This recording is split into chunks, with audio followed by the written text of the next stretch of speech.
Romanos 11:33, a palavra de Deus diz o seguinte: ó profundidade da riqueza, tanto da sabedoria como do conhecimento de Deus.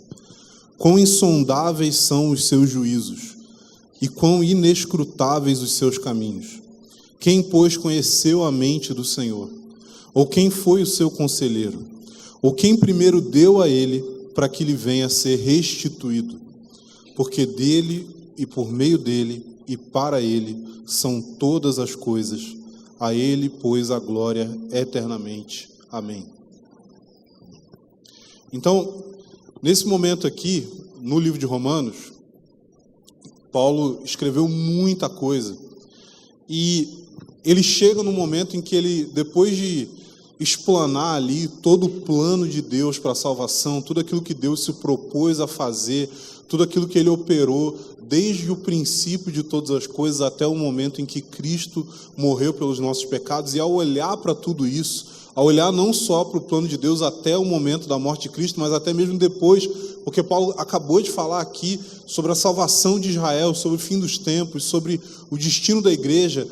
Chega nesse momento, Paulo não consegue se conter e ele começa a louvar a grandeza da sabedoria, do conhecimento de Deus, o quanto que ao olhar para essas coisas ele fica assombrado.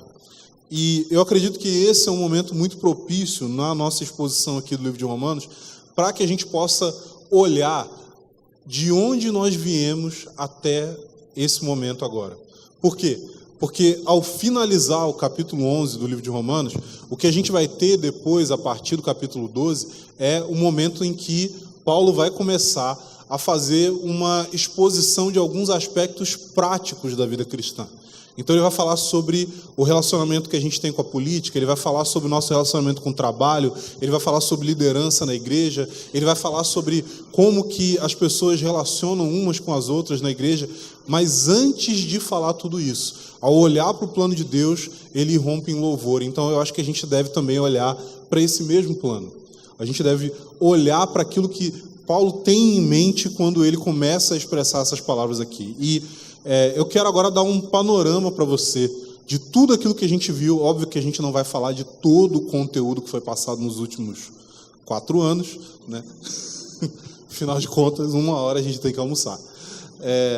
Mas eu quero dar um resumo aqui para você ter em mente tudo aquilo que Paulo está querendo que fique no nosso coração nesse momento em que ele está louvando a Deus pela sua sabedoria. Então, obviamente, né, a gente começa no capítulo 1.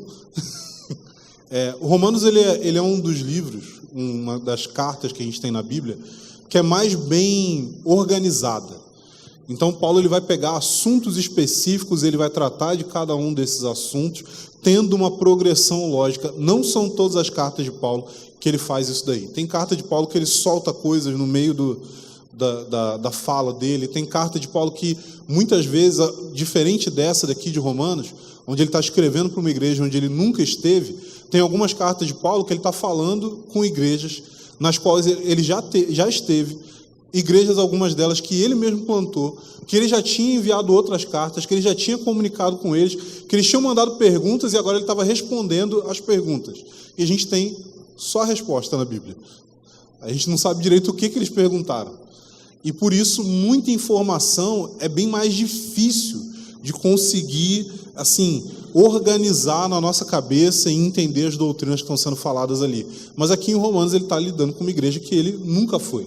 Uma igreja que, se você não sabe o contexto da igreja de Roma, é que a igreja de Roma foi provavelmente plantada por pessoas que saíram lá de Jerusalém, que estavam lá presentes no dia de Pentecostes, quando o Espírito Santo desceu sobre a igreja, e eles voltaram para a sua cidade, que era a cidade de Roma. Ao voltar para a cidade de Roma, eles começaram a se reunir como igreja, e com o tempo, alguns gentios começaram a se converter. Por quê? Porque todos aqueles que estavam ali no início da igreja eram judeus. E eles foram para Roma e eles estavam cercados de pessoas que não eram da comunidade judaica e começaram a ouvir o evangelho e se interessar por ouvir a pregação a respeito de Cristo e começaram a se converter a Jesus. E aí eles incorporaram essas pessoas na igreja. ensinaram para eles a respeito da Torá, ensinaram para eles a respeito das Escrituras. E aí essas pessoas foram crescendo na fé, até que saiu um decreto do imperador, por conta do tanto de controvérsia que tinha entre os judeus das sinagogas e os judeus que criam em Jesus como seu Messias. E aí o imperador, na época, disse que ele fez um decreto dizendo que todos os judeus tinham que ser retirados de Roma. Você imagina o tanto de treta que estava tendo, para o cara falar assim, não, vai todo mundo embora. Não quero nem saber o que está acontecendo. E aí todos os judeus saíram de Roma, e o que aconteceu? Você ficou ali com uma igreja só com gentios. Gentios que provavelmente eram novos ainda na fé, não conheciam muito bem as Escrituras e precisaram se virar. E aí, nesse processo de se virar, de aprender, de crescer, de amadurecer, eles começaram a liderar a igreja em Roma. Até que chegou um momento que o decreto foi retirado. Quando o decreto foi retirado, os judeus voltam para a cidade de Roma e eles chegam lá numa igreja que eles falavam assim, não, a gente começou essa igreja, então a gente deveria ter autoridade aqui. Mas os gentios estão dizendo, tá, vocês começaram essa igreja, mas nós cuidamos dessa igreja enquanto vocês não estavam aqui. Então agora vocês precisam entrar naquilo que já está acontecendo. E aí começa toda essa treta aí entre os judeus e gentios na igreja de Roma. Paulo, ao saber disso, querendo visitar a cidade, querendo passar por Roma no seu caminho para pregar o evangelho na Espanha, ele decide escrever uma carta para essa igreja tentando solucionar os problemas que eles tinham de unidade. E qual que é a solução de Paulo para os problemas que eles tinham a respeito da unidade? Era a mesma solução que Paulo tinha para todos os outros problemas. É a solução chamada o Evangelho. E Paulo escreve para a igreja de Roma, expondo o Evangelho para eles, desde o início até a consumação de todas as coisas. E ele vai começar a sua carta falando a respeito da ira de Deus contra o pecado. Capítulo 1 e 2 de Romanos. Paulo está falando a respeito da ira de Deus contra o pecado. Ele está falando sobre como que o pecado, ele traz a ira de Deus vinda dos céus contra, as palavras que ele usa são a impiedade e a injustiça dos homens que suprimem a verdade por conta da sua injustiça. Paulo está dizendo basicamente o seguinte, olha, vocês não querem viver uma vida de obediência aos mandamentos de Deus, vocês vivem quebrando os mandamentos de Deus, mas não só isso, vocês não têm uma vida de devoção a Deus, e isso é tão pecado quanto adultério, isso é tão pecado quanto roubo, porque falta de devoção também quer dizer que você é alguém que não está vivendo dentro dos padrões que Deus determinou que a sua criação deveria viver. Então Paulo começa a falar para esses homens e ele fala o seguinte, olha, vocês que são gentios, que vivem uma vida de depravação moral, vocês estão debaixo do pecado e debaixo da condenação de Deus. Mas ele vira para outros e fala assim, mas vocês gentios que vivem uma vida moralista, vocês também estão debaixo do pecado e da condenação de Deus. Por quê? Porque vocês são cheios de justiça própria. Vocês acreditam na sua própria bondade. E por isso vocês também estão errados.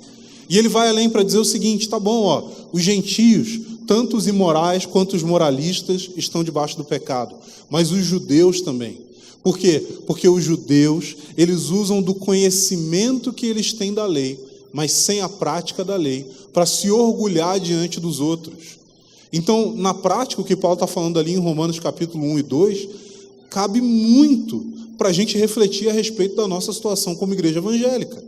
Por quê? Porque tem um monte de evangélico que acredita que é melhor do que os outros simplesmente porque conhece a Bíblia, simplesmente porque frequenta o culto.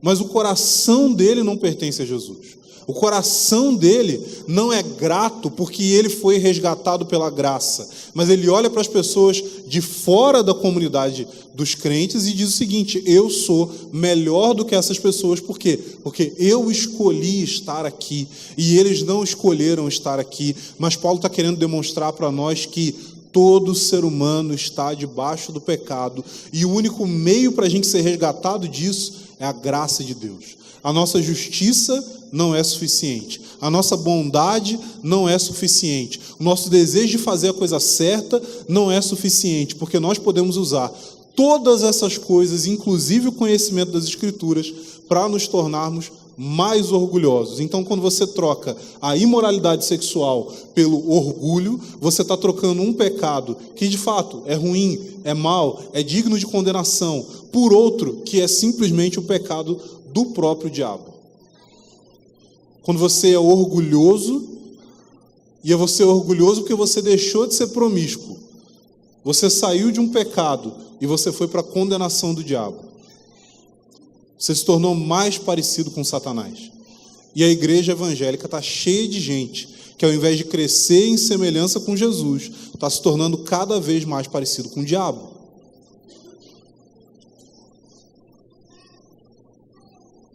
Então Paulo coloca todo mundo nesse mesmo bolo. E ele coloca todo mundo nesse bolo para dizer simplesmente o seguinte: nós só podemos ser salvos por meio da expiação, da obra que Jesus realizou para acabar com os nossos pecados. Porque até esse momento na história, Deus havia perdoado e justificado inúmeras pessoas na história.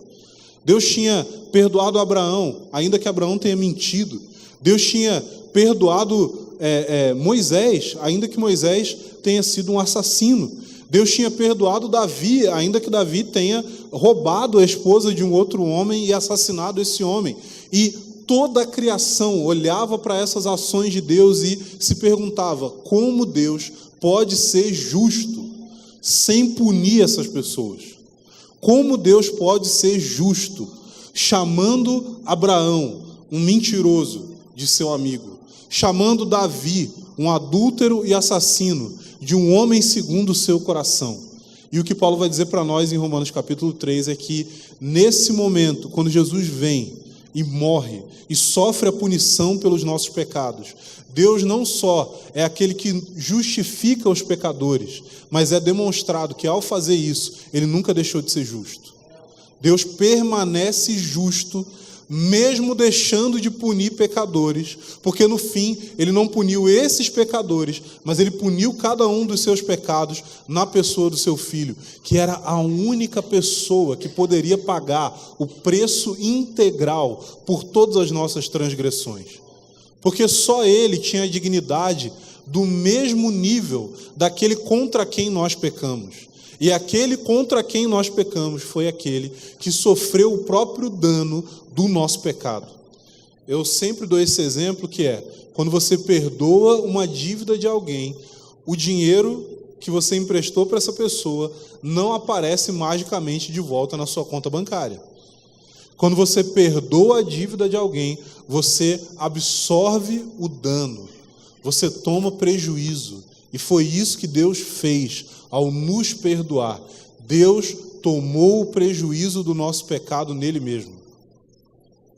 Deus puniu o seu próprio Filho, que é um só com ele, para que nós pudéssemos ser filhos de Deus, para que ele pudesse ter cada um de nós perto de si.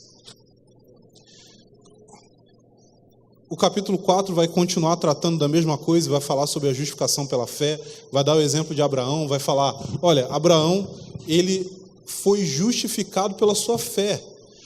E aí Paulo vai dar o exemplo para nós o seguinte, olha, se você trabalha e você recebe por aquilo que você trabalhou, aquilo ali é uma dívida. O seu empregador, ele tem uma dívida com você a partir do momento que você prestou serviço a ele e por aquele serviço ele vai te pagar. Ou seja, ele não está te fazendo um favor. Ele não está sendo gracioso e bondoso. Mas Abraão não trabalhou o suficiente para receber a justiça que vem da fé. O que ele recebeu foi simplesmente porque ele confiou. E o autor aqui ele está dizendo para nós o seguinte, olha, você está vendo todas essas pessoas, você está vendo Abraão, você está vendo Davi. Olha o que Davi escreveu nos Salmos, ele diz o seguinte, bem-aventurado aquele a quem o Senhor não vai considerar o pecado. Ele está falando de uma bem-aventurança que diz basicamente o seguinte, olha, você vai receber perdão por tudo. Você não vai poder ser condenado pelos seus pecados. E a gente não reflete o quão assustador isso é. Eu já estive em várias ocasiões. Uma vez eu estava numa aula, num curso que eu estava fazendo, e aí uma pessoa começou a falar a respeito da graça de Deus, e aí uma das alunas do curso falou assim, não, mas isso aí que você está falando não pode. O que a pessoa estava falando? Ela estava falando o seguinte, então, nós somos justificados pela nossa fé, independente das nossas obras. Ou seja, está basicamente citando a Bíblia, né? Mas é uma coisa que algumas pessoas têm a capacidade de fazer, né? Na internet, então, você vê direto. Você coloca um versículo, a pessoa fala, não concordo. Mas é tipo um pastor que está falando. Você fala assim, cara, como é que você trabalha?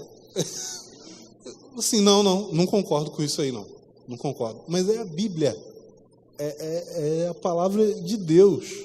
Não, mas não posso concordar. Tá bom. E aí a pessoa falou, não pode falar isso.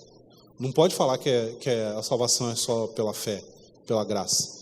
E aí o professor que está dando aula perguntou, por quê? Ele falou, porque as pessoas vão ficar sem vergonha. Muito simples, o povo vai ficar sem vergonha. Você falar que se a pessoa pecar, ela não vai para o inferno. Vai ficar sem vergonha. Mas é isso que vai acontecer mesmo. Muita gente ouve isso e fala assim, não, porque Deus nos justifica independente das nossas obras. Aí tem gente que, assim, a pessoa não tem a capacidade de sentar e pesquisar, estudar um negócio, então ela vive a vida dela por meio de coisas que ela viu em vídeos da internet de 5 minutos. Então a pessoa ouve isso e fala assim, não, isso é hipergraça. Assim, não, querido, isso é graça. Hipergraça, eu acho que você precisava... Eu ouvi uma expressão esses dias, que ela é mais ou menos assim. Cara, o cara falou pro outro, você é tão burro que você precisava estudar para entender que você está errado. Você não tem ainda essa capacidade. Então, o que acontece? As pessoas ficam com medo de que se a gente abraçar a graça de Deus, elas vão começar a pecar sem qualquer restrição. A questão é que exatamente esse diálogo já está delineado aqui na carta de Paulo aos Romanos. Ele vai falar assim, nós que somos salvos pela graça, estamos livres da lei, vamos pecar mais então? Ele fala assim, de maneira nenhuma. Por quê? Porque se você foi salvo pela graça, quer dizer que não só você recebeu perdão, mas o seu coração foi transformado. Você, a partir de agora, não só está livre da lei, mas você está livre da lei do pecado.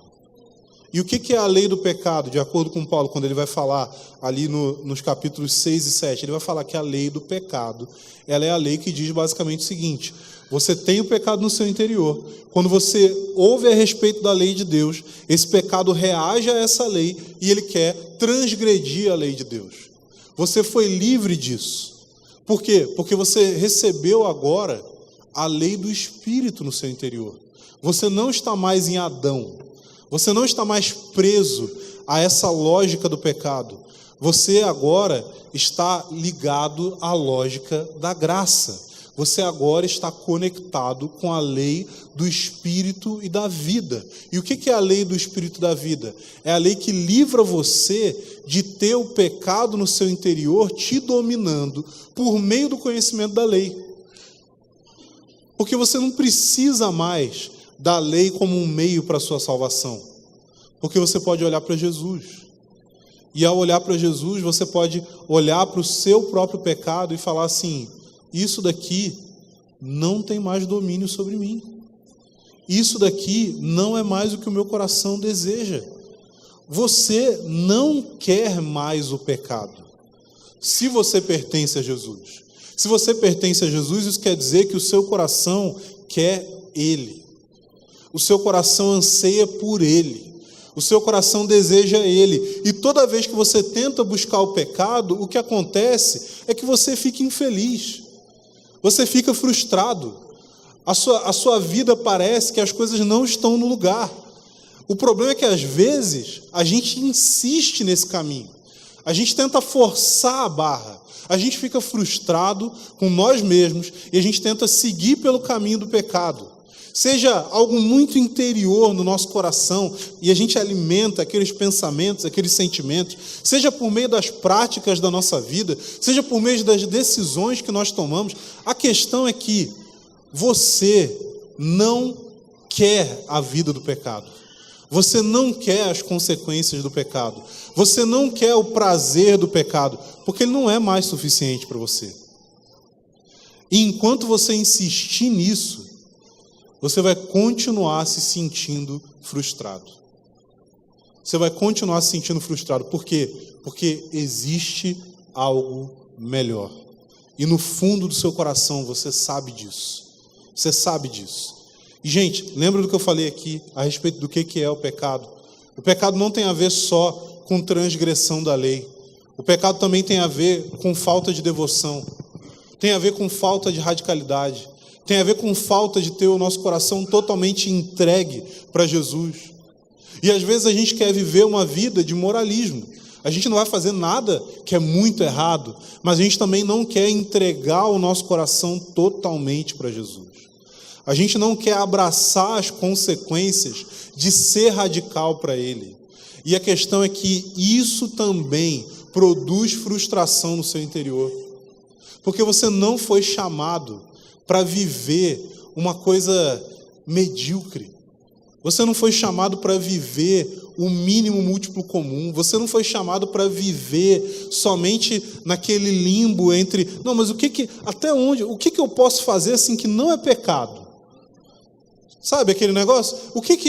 Mas se eu fizer isso daqui, eu perco a minha salvação? O que rola assim? Até onde pode ir? Sim, então eu vou falar para onde. Até onde você pode ir? Você pode ir até um lugar onde o seu coração encontra satisfação. Onde o seu coração pode permanecer firme diante dos maiores sofrimentos, das maiores dificuldades, dos maiores problemas, dos maiores fracassos. E o seu coração pode permanecer firme, se alegrando nele. Porque essa alegria que nós recebemos em ter um coração totalmente entregue para Jesus, ninguém, nem nada pode tirar de nós. É impossível. Impossível. E foi para isso que nós fomos criados. Foi para isso que você foi chamado. Você não foi chamado para ser um evangélico. Você não foi chamado para ser alguém que frequenta culto só. Você não foi chamado para ser simplesmente alguém. Não, eu vou na igreja, eu sirvo no ministério lá. Não, você foi chamado para viver uma vida que expressa a glória de Jesus. Você foi chamado para viver uma vida radical, que talvez muita gente vai olhar para você e vai falar assim, não faz o mínimo sentido isso que você está fazendo. Não faz sentido as decisões que você está tomando. Não faz sentido o que você está fazendo com a sua vida. E você vai olhar para essa pessoa e você vai ter compaixão dela. Porque você vai saber que ela não faz a mínima ideia o que é ter sentido na vida. Porque ela não conhece Jesus de verdade.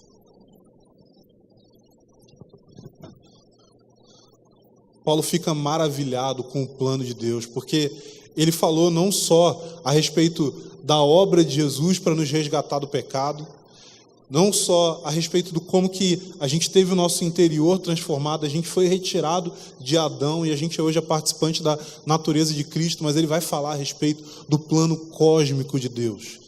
Ele vai lidar com o fato de que, cara, mas como assim? Por que eu estou com Jesus e outras pessoas não estão? E Paulo vai dizer, é pela graça. Fala assim, mas não foi alguma coisa, não foi eu que escolhi Jesus? Foi você que escolheu Jesus, cara. Foi você que escolheu Jesus. Eu gosto muito tem um exemplo que o Bob Mumford dá, né? O Bob Mumford fala que a gente é como se fosse um animalzinho que estava na floresta, e aí Jesus veio, correu atrás de nós, derrubou a gente no chão, botou o pé no nosso pescoço e falou assim, você me aceita?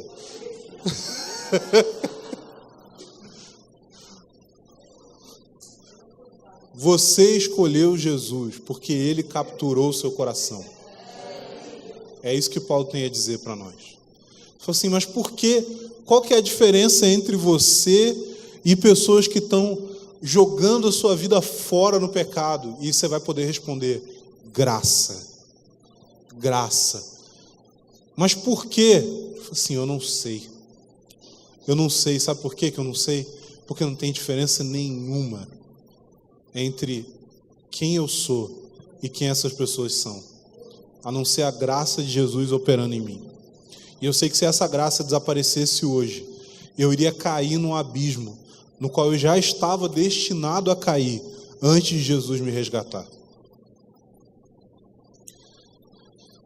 E ao entrar nesse assunto, Paulo ele começa a falar o seguinte, olha,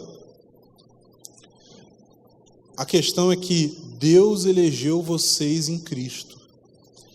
E Deus também elegeu Israel em Cristo. E ao eleger Israel, eu sei que vocês estão se perguntando, Paulo vai dizer, vocês estão se perguntando, mas eles não rejeitaram Jesus? Eles não rejeitaram o Messias? Eles não estão hoje longe de nós por conta da nossa fé? E Paulo vai dizer, sim, eles foram sim endurecidos. Mas quando eles foram endurecidos, qual foi o resultado para o restante do mundo? Salvação. E a questão é que assim como eles tiveram o seu coração endurecido, assim como eles foram cortados, sendo eles os ramos originais, quando eles forem reinseridos, o que a gente vai ter é a ressurreição dos mortos. Paulo está dizendo ali o seguinte, olha, o que Deus fez? Deus fez com que Israel rejeitasse o seu Messias, para que a salvação chegasse a nós gentios. E quando a salvação chegar aos confins da terra, e a igreja entre as nações chegar na maturidade, o que vai acontecer é que Paulo vai ver o cumprimento do seu ministério, porque ele diz, eu sou apóstolo dos gentios, mas o meu objetivo é o quê? Levantar a igreja entre os gentios, para causar ciúmes em Israel, para que quando Israel olhar para a igreja entre as nações, eles comecem a perceber, eles estão herdando aquelas que são as nossas promessas. O Deus deles é o nosso Deus. O Messias deles é o nosso Messias. E Deus vai fazer isso na história.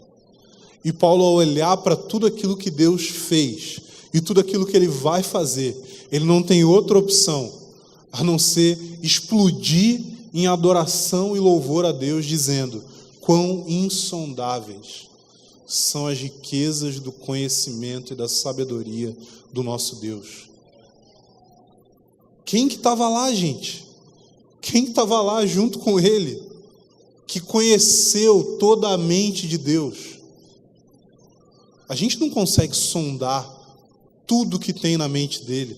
Quem que estava lá e aconselhou Deus? Deus, é melhor você fazer por aqui, hein? É melhor você ir assim, hein?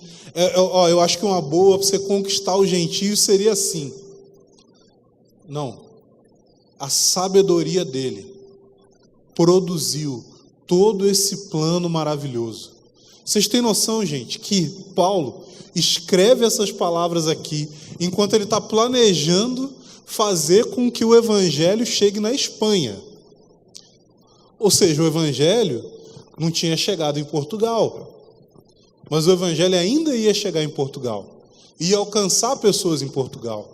Essas pessoas em Portugal iriam fazer uma viagem através do oceano, iam chegar num lugar que primeiro eles achavam que era Índia, porque todo lugar eles achavam que era Índia nessa época.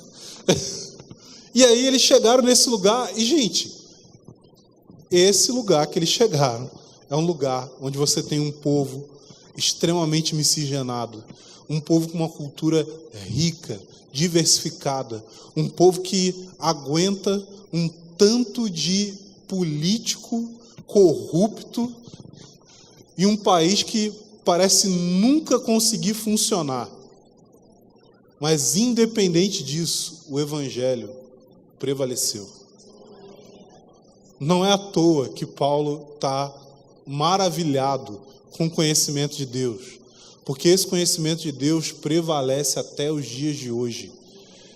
E ele não só prevalece até os dias de hoje, mas ele vai prevalecer até o fim de todas as coisas. Quão insondáveis são as riquezas da sabedoria e do conhecimento de Deus. Isso quer dizer o seguinte: nós podemos confiar na liderança dele. Nós podemos confiar. Ele sabe o que ele está fazendo.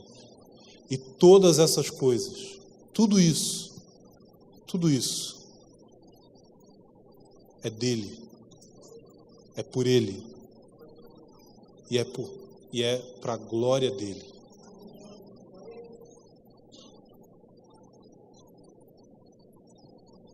A gente pode ser tolo muitas vezes na nossa vida.